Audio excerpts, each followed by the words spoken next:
हर रोज एक नई कहानी देखने के लिए चैनल को सब्सक्राइब करें और बेल आइकन दबाना ना भूलें।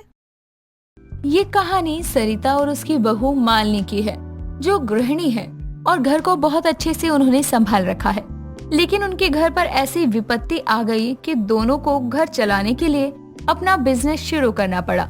अब देखना तो ये होगा कि क्या इनका बिजनेस चल पाएगा। जानने के लिए बढ़ते हैं कहानी की ओर। गौतम, सरिता और मालिनी अपने छोटे से परिवार में बहुत खुश थे।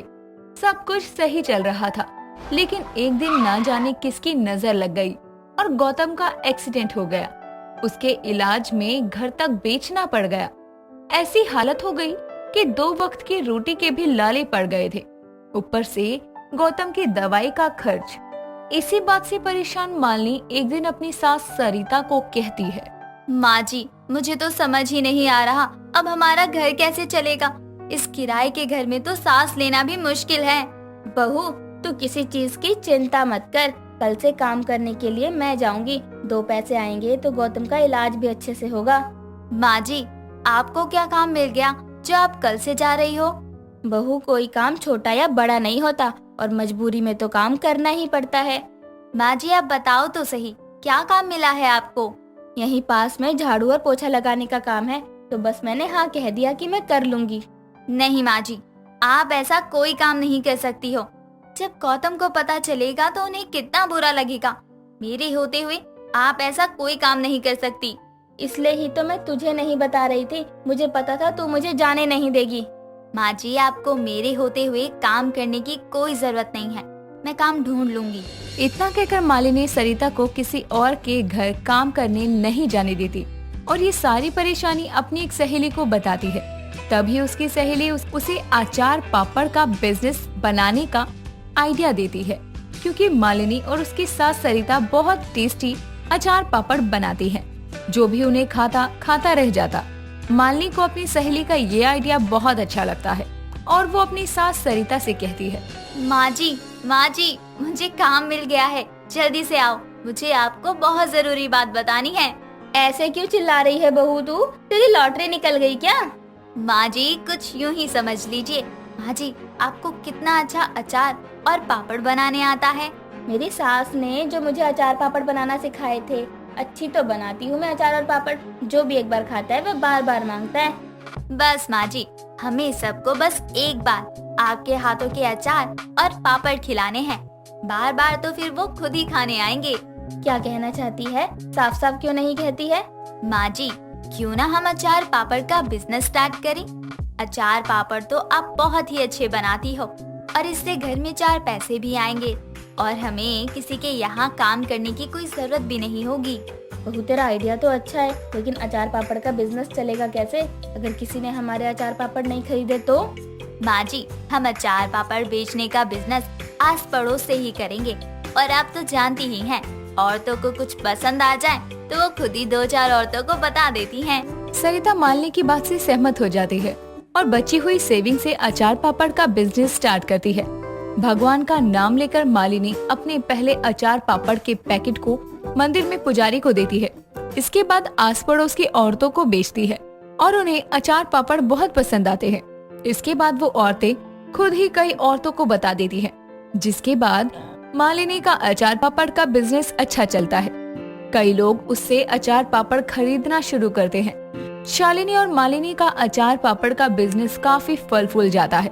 तभी सरिता अपनी बहू मालिनी से कहती है, बहू, ऐसे ही अचार पापड़ का बिजनेस चलता रहा तो हमारा घर वापस ले सकते हैं हम। हाँ माँ जी, बस ऐसे ही चलता रहे। गौतम तो पता नहीं कब ठीक होंगे। जब उन्हें पता चलेगा कि हमारा खुद का बिजनेस है तो उन्हें कितना अच्छा लगेगा ना। मेरे बेटे को तो पता नहीं किस चुड़ैल की नजर लगी है कि वो कोमा में चला गया। बस जल्दी से जल्दी मेरा बेटा ठीक हो जाए। ऐसे ही सब कुछ ठीक चल रहा था। सरिता और मालिनी अपने अचार पापड़ के बिजनेस से अपना घर वापस खरीदने की पूरी तैयारी कर चुके थे। वहीं गौतम का इलाज भी अच्छे से चल रहा था। एक रोज सरिता की पड़ोसन उससे बहुत जलती थी, जो दामिनी आती है और कहती है, सरिता, मैंने तो आपके अचार पापड़ के बारे में इतना सुन लिया है कि मेरे से रहा ही नहीं गया और मैं आ गई अचार और पापड़ लेने के लिए। अब अचार पापड़ लेने आई है तो क्या घर के बाहर ही खड़ी रहेगी? अंदर तो आजा घर में। इतना कहकर दामिनी घर के अंदर जाकर बैठ जाती है और कहती है, जो गौतम के साथ हुआ मुझे तो बड़ा ही दुख हुआ ये सुनकर। गौतम का एक्सीडेंट होने की वजह से तुम दोनों सास बहू ने अपना अचार पापड़ का बिजनेस शुरू कर दिया। खैर, इस अचार पापड़ के बिजनेस से कितने पैसे मिलते होंगे पूरा दिन काम करने के बाद? मुझे तो शुरू में यही लगा था कि हमारे अचार पापड़ को कोई नहीं खरीदेगा, लेकिन देखो तो सही, आम लोगों के साथ साथ अब तो हमारे अचार पापड़ की सप्लाई स्टोर पर भी होती है। कई बड़े बड़े ऑर्डर मिलते हैं जो बहुत कम दिन में पूरे करने होते हैं, लेकिन उसके पैसे बहुत अच्छे खासे मिल जाते हैं। तभी तो गौतम का इलाज अच्छे से करवा रही हूँ। और तो और मैंने जो घर गिरवी रख दिया था वह भी छुड़ा लिया है। सरिता बहन, ये तो बहुत ही अच्छी बात है। अब आप बात ही करती रहोगी या मुझे अचार पापड़ भी दोगी? इसके बाद सरिता दामिनी को अचार पापड़ दे देती है, लेकिन दामिनी सरिता की बातें सुनकर बुरी तरह से जल जाती है और उसका बिजनेस डूब जाने का प्लान बनाती है और उसे 20 लाख रुपए का एक बड़ा ऑर्डर दे देती है और चावल के पापड़ बनाने के लिए कहती है। कुछ ही समय में सरिता मालिनी और कुछ औरतों के साथ मिलकर जल्दी ही पूरा कर देती है। दामिनी अपने आइडिया के मुताबिक अचार में कुछ मिला देती है, जिसे खाने के बाद उसकी तबीयत बहुत खराब हो जाती है, जिस वजह से उसे हॉस्पिटल में एडमिट होना पड़ता है। इसके बाद वो कंज्यूमर कोर्ट में जाकर सरिता पर, मालिनी पर केस दर्ज करती है कि अचार पापड़ में कुछ गड़बड़ है। और ये बात जब सरिता को पता चलती है तो वो कहती है, दामिनी, मुझे समझ में नहीं आ रहा तुम ये सब क्यों कर रही हो। तुम भी जानती हो कि मेरे अचार पापड़ में कुछ गड़बड़ नहीं है। अब मुझे समझ आया कि तुमने मुझसे इतना बड़ा ऑर्डर क्यों दिया। मुझे तो समझ नहीं आ रहा कि तुम क्या कह रही हो। यहाँ मेरे पैसे डूब गए और तुम उल्टा मुझ पर ही इल्जाम लगा रही हो।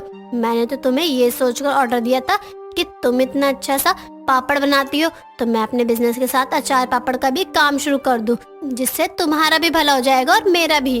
आंटी जी, ये बात तो आप भी अच्छे से जानती हैं कि हमारे अचार पापड़ में कोई कमी नहीं है और आपने हमारे ऊपर केस जानबूझकर किया है, क्योंकि आप चल रही हो हमारे बिजनेस से कि सास बहू मिलकर इतना अच्छा बिजनेस कैसे चला सकती हैं। हाँ, तभी तो मैंने तुम्हें 20 लाख रुपए का ऑर्डर दे दिया था। आंटी जी, तो ये आपकी चाल थी, इसलिए ही आपने हमें 20 लाख का ऑर्डर दिया ताकि बाद में हम पर केस कर सकें, जिससे आपके 20 लाख रुपए भी आपको वापस मिल जाए और हमसे कोई अचार पापड़ भी नहीं ले। सरिता, वैसे कहना पड़ेगा, जितनी तेरी बहू गधी लगती है उतनी है नहीं। मेरी चाल तो समझ ही गई वो। मैं तो अपने प्लान में कामयाब हो चुकी हूँ। जब से मैंने तुम लोगों पर केस किया है तब से तुम्हारा बिजनेस ठप पड़ गया है। मैं कभी सोच भी नहीं सकती थी कि तुम मेरे साथ इतना बड़ा विश्वासघात करेगी। मैं पिछले 15 साल से ये बिजनेस कर रही हूँ। मुझे यहाँ तक आने में 15 साल लग गए। बिजनेस करने के चक्कर में मैं अपने परिवार तक पर ध्यान नहीं दे पाई और तुम दोनों 6 महीने में इतना बड़ा बिजनेस कैसे खड़ा कर सकती हो? बस तुम दोनों का बिजनेस ठप करने के लिए मैंने ये प्लान बनाया और 20 लाख रुपए तुम्हें देने ही होंगे।